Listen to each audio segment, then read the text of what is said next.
Hey, you don't remember me, do you? Ma'am, have we met before? Jake, Central High. You dated Kara. You wrote in that report he never locks the back gate. You still chew the pin caps. How do you know all that? You came to my house before. You just don't. The front door was open, and the porch light kept stuttering like a weak signal. Officer Noah Grayson, 34, lane, close-cut dark hair, Raleigh PD night shift, entered first with his flashlight low and his posture high alert. His partner, Officer Leela Morno, mid-30s, athletic, dark hair pulled tight, stayed half a step behind, covering angles. The living room looked normal. Beige carpet, a couch with a throw blanket, framed family photos, a stack of unopened mail on a side table. Normal enough to make the open door feel wrong, then a voice came from the hallway. "You don't remember me, Noah?" Noah stopped like he'd hit a line painted on the floor. A woman stepped into the lamplight, early 30s, pale skin. Hazel eyes that didn't blink as often as they should. Brown hair clipped back in a quick, uneven twist. Barefoot in an oversized gray hoodie and black leggings, she held both hands up before Leela even asked. Leela leveled her tone. "Ma'am, stay right there. What's your name?" "Mara Klein," the woman said, eyes still locked on Noah. "And you promised you'd come back." Noah kept his face flat. "I don't know you." "Yes," Mara replied, calm as paperwork, "you do. You just don't remember." Leela's eyebrows lifted a fraction. "Why is your door open?" "Because they wanted it open," Mara said. Noah shifted his stance to block the hallway. "Who is they?" Mara's mouth tightened. Then she spoke fast, like she'd rehearsed it in case she didn't get another chance. "3 years ago, I worked nights at a diner off Capitol Boulevard. After my shift, I cut through New Bern Avenue and saw men unloading sealed crates at a warehouse. No logos, no markings, no plates. I watched less than a minute. They still noticed." Noah felt a dull pressure behind his eyes. "They followed me home," Mara continued. "My power went out, my phone died, I called anyway, you showed up alone." "I wasn't," Noah started. "You were," Mara said, and there was no room in her voice for debate. "You told me to lock myself in the bathroom. You checked my back door. You said, 'Mara, you did the right thing calling.' You said my name like you'd known it for years." Noah's pulse climbed. He didn't like the way his own name sounded in her mouth, too familiar, too accurate. Mara swallowed. "Then someone hit you from behind, a man with a gold ring, square face. He moved like he'd done it before. Your radio crackled, then went dead." A flash fluorescent light, a hard thud, his own breath suddenly too loud, spiked behind Noah's eyes like a migraine trying to become a memory. Mara reached into her hoodie pocket and placed something on the coffee table. A cracked white plastic name tag. Noah Grayson, Unit 3-12. Leela stared at it, then at Noah, then back at Mara. "Where did you get that?" "It fell off," Mara said. "When they dragged him." Outside, somewhere on the street, a car door closed, slow, deliberate. Leela tapped her radio. Only static answered like the air had turned into sand. Mara's eyes flicked toward the front window. "They're here," she whispered. "They found me again." Noah moved to the window and angled his body so he didn't silhouette himself. Across the street, a dark sedan sat with its engine idling. No headlights, no interior light, just the faint vibration of a vehicle waiting, not a neighbor. Leela tried her radio again. "Dispatch 2-12, static, nothing else." Noah's jaw tightened. "My phone," he muttered, pulling it out. "No service, not even a weak bar." Mara nodded once like she'd expected this part. "They jam local signals, short range, just long enough." Leela's eyes sharpened. "How do you know that?" Mara didn't flinch. "Because they explained it. They like explaining things when they think you can't stop them." Noah turned fully toward her.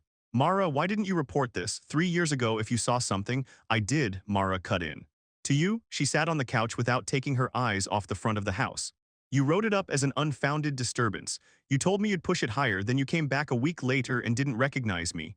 Noah felt something cold settle in his stomach. Leela kept her weapon low but ready. "You're saying an officer responded to your house, got assaulted, and the report vanished." "I'm saying your department turned it into nothing," Mara replied. "And your partner turned it into a concussion." Noah's head pulsed. "I was out 6 weeks," he said, more to himself than them. Mara nodded. "They didn't want you dead, they wanted you unreliable. A liability nobody listens to." A knock hit the front door. Soft, polite, the kind of knock that belonged in daylight. "Mara," a man's voice called from outside, calm and warm.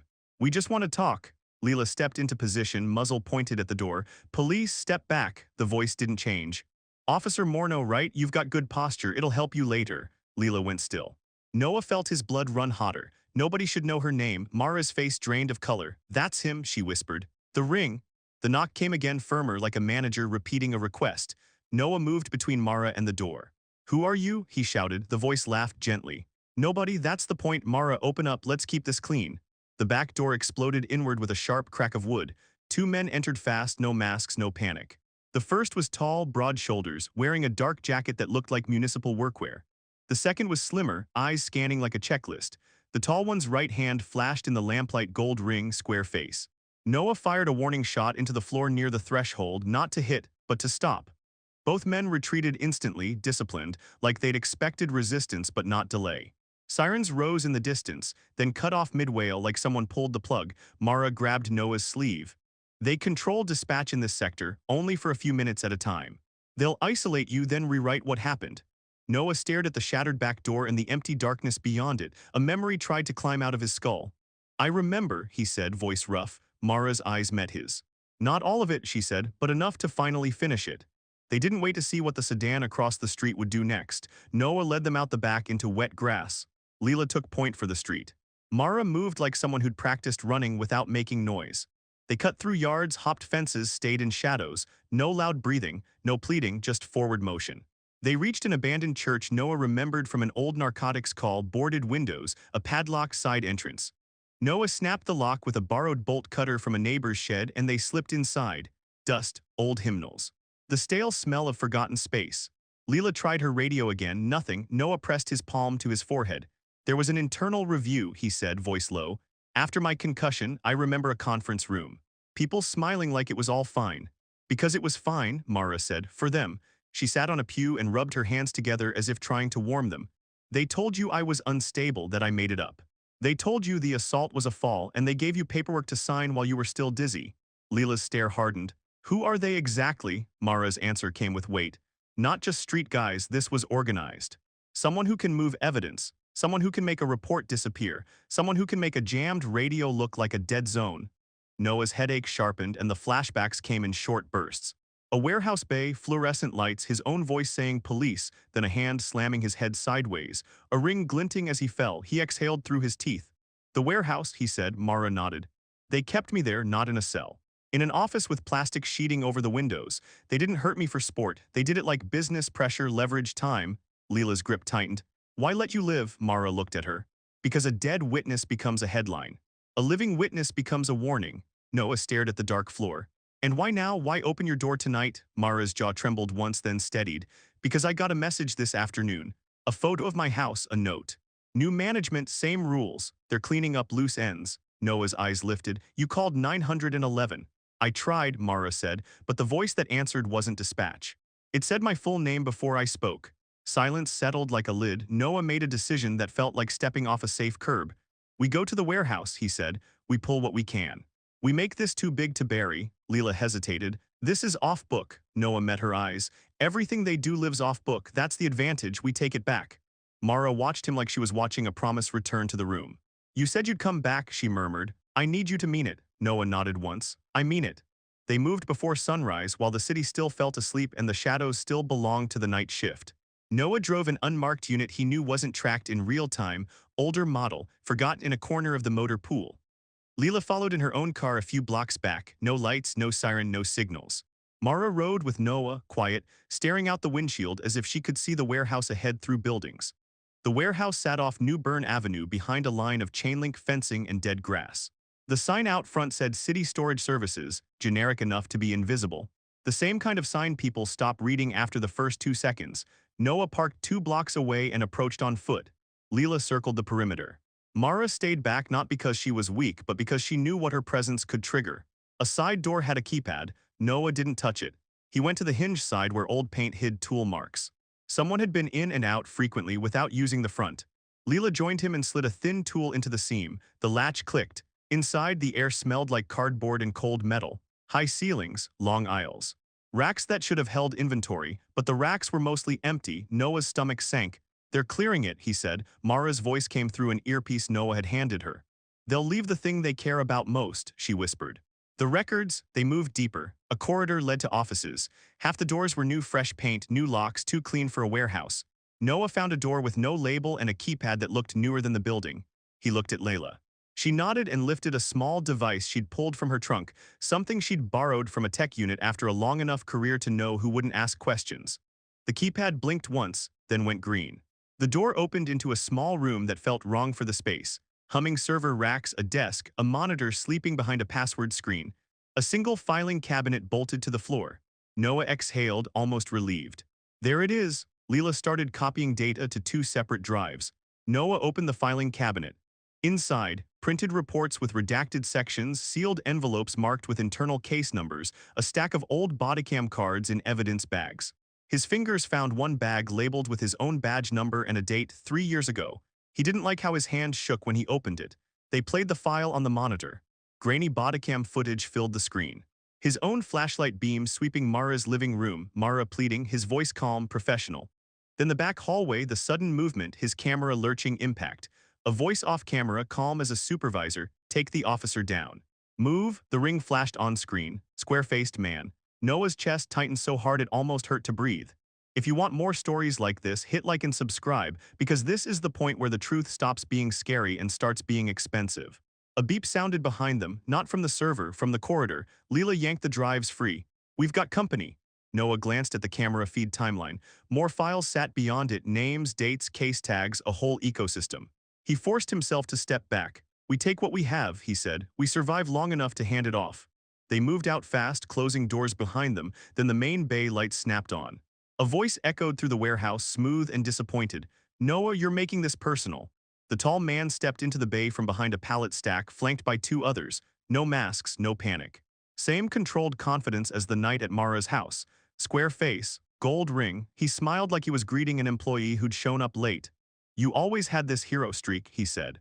It never fit you. Noah kept his pistol low but ready. Leela matched him, stance stable, eyes tracking all hands. What do you want? Noah asked. The man spread his hands. I want you to walk away. I want your partner to walk away. I want Mara to stop pulling threads. Mara's voice came through Noah's earpiece tight. He's stalling. He's buying time for the sedan. Don't let them box you in. Noah's mind ran the geometry of exits, the bay doors behind the men. The side corridor, the door they came through, too open, too many blind corners. Leela whispered, we can't win a shootout in here. Noah said, we're not here to win a shootout. He raised his voice. You jammed our radios. You cut sirens, you moved evidence. That means you're not just muscle, you're connected, you're exposed. The ringed man's smile thinned. You don't have leverage. Noah held up the evidence bag with his bodycam card like it was a business card. This says different. For a fraction of a second, the man's eyes hardened. Then he nodded once and one of his guys moved toward Leela. Noah fired one shot into the concrete at their feet, a hard crack that made everyone flinch. Back up, Noah ordered. I don't want this to go sideways, but I will make it loud. The ringed man tilted his head. Loud is still manageable, he said. It's the paper trail that kills. And paper trails can be shredded. A low rumble rose outside, the sound of multiple vehicles arriving, not one. Headlights flashed through the warehouse windows, not just a sedan. Leela's eyes widened. She murmured, that's not them. Noah didn't move, but hope hit him like adrenaline. The ringed man heard it too, his calm cracked just a line. He glanced toward the doors. A voice boomed from outside, amplified unmistakably federal. Raleigh Police and all occupants inside, step out with your hands visible. The ringed man's mouth opened, then closed. He took one step back. Mara's voice in Noah's ear shook. They came. Noah hadn't called them, at least, not through normal channels, but Leela had been quiet earlier for a reason. She'd used a burner frequency she kept for emergencies. She'd sent one message with coordinates and a single word. Evidence, and someone had listened. The ringed man shifted from negotiation to exit planning. He turned and ran. Noah and Leela moved in sync. They didn't chase into unknown corners. They held position, kept weapons controlled, and waited for the cavalry to do what cavalry does. Agents stormed the bay. Shouts, commands, handcuffs snapping. Noah watched the ringed man slip through a side door and disappear into a corridor. Leela started to follow. Noah caught her sleeve. Don't, he warned. He wants a hallway. They stayed. They survived. Outside, the morning light made everything look ordinary again, like the warehouse was just another sad building on a tired street. It wasn't. Noah sat on a curb with his back against the unmarked unit, watching agents move like a well-oiled machine. Evidence bags, photos, radios that actually worked. A field supervisor taking names, building a chain of custody like it was a wall you couldn't climb. Mara stood a few feet away, wrapped in a blanket someone had handed her. She looked smaller in daylight, not fragile, but exhausted in a way sleep doesn't fix. A female agent approached her with a calm voice and a clean badge. Mara Klein. Mara didn't answer immediately. She looked at Noah, then at Layla. The agent softened her tone. You're safe, we're going to do this the right way. Mara let out a breath she'd been holding for 3 years. I don't know what safe feels like, she said. The agent nodded like she understood. We'll get there. Leela sat beside Noah, elbows on knees. My message hit, she said quietly. Noah glanced at her. How? Leela's mouth twitched. Let's call it risk management. I had a feeling the night our radios went dead wasn't a dead zone. I built a back door. Noah stared at the ground. I failed her. Leela didn't argue, she just said, "You're fixing it now." Mara walked over, blanket dragging slightly behind her. She stopped in front of Noah and held out the cracked name tag. "You can have it back," she said. Noah looked at it like it weighed more than plastic. "Keep it," he replied. "It's proof you weren't crazy. It's proof somebody has been lying." Mara's jaw tightened. "They made me feel invisible," she said. "Like I was a problem that would go away if everyone ignored it." Noah nodded once. "That's their playbook." Agents escorted a line of detainees past them, warehouse personnel, security contractors, men in jackets that looked municipal but moved like enforcement. One of them glanced at Noah with hate. But the ringed man wasn't in that line. Noah saw the supervisor scanning a list with a frown. "We're missing one," the supervisor said. Noah stood. "Gold ring," he said. "Square face, he's the one who hit me. He got away through the east corridor." The supervisor's eyes sharpened. "We'll find him." Noah believed that mostly, but he also knew how deep networks go and how fast they adapt when pressure hits. Mara's voice turned small. "If he's gone, does it matter?" Noah looked at the evidence being loaded into federal vehicles. "It matters," he said, "because now it's not your word against theirs. Now it's data, video, chain of custody. They can't shred this without cutting their own hands." Mara nodded slowly, as if she was letting herself accept the concept of a future. The supervisor walked over. "Officer Grayson," he said, professional, "we're going to need statements. Full timeline, everything you remember." Noah swallowed. "Some of it isn't clear." "It doesn't have to be," the supervisor replied. "Truth doesn't require perfection, it requires consistency and proof. You've got proof." Noah glanced at Mara. She watched him, waiting for the part that mattered. He turned back to the supervisor. "Then let's build it," he said. The case didn't end with one raid, it expanded. The drives Leela copied turned into warrants. The warrants turned into arrests. Quiet resignations followed, men who retired early before subpoenas reached them. A sitting assistant DA was pulled from a courtroom mid-hearing.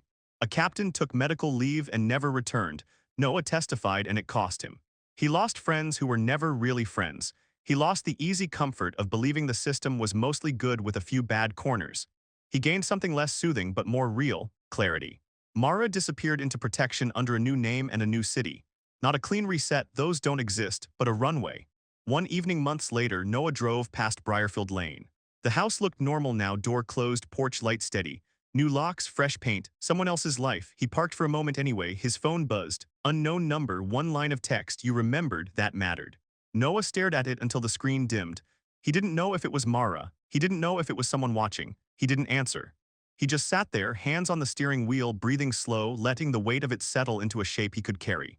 He'd always thought justice was an event, a siren cuffs, a verdict. Now he understood it was a process, a pipeline, a series of decisions made under pressure. Some people chose comfort, some people chose truth. If you want more stories in this gritty, realistic lane, hit like and subscribe, because the cleanest conspiracies don't look like movies, they look like paperwork. Noah pulled away from the curb and merged into traffic. In his rearview mirror, the streetlights blurred into a line of quiet, and for the first time in years, he wasn't driving away from something he refused to see. Now, real question, and I want you to be honest in the comments. If you were Noah, the moment your radio went dead and you realized the system might be compromised, would you keep digging? Or would you protect yourself and walk away?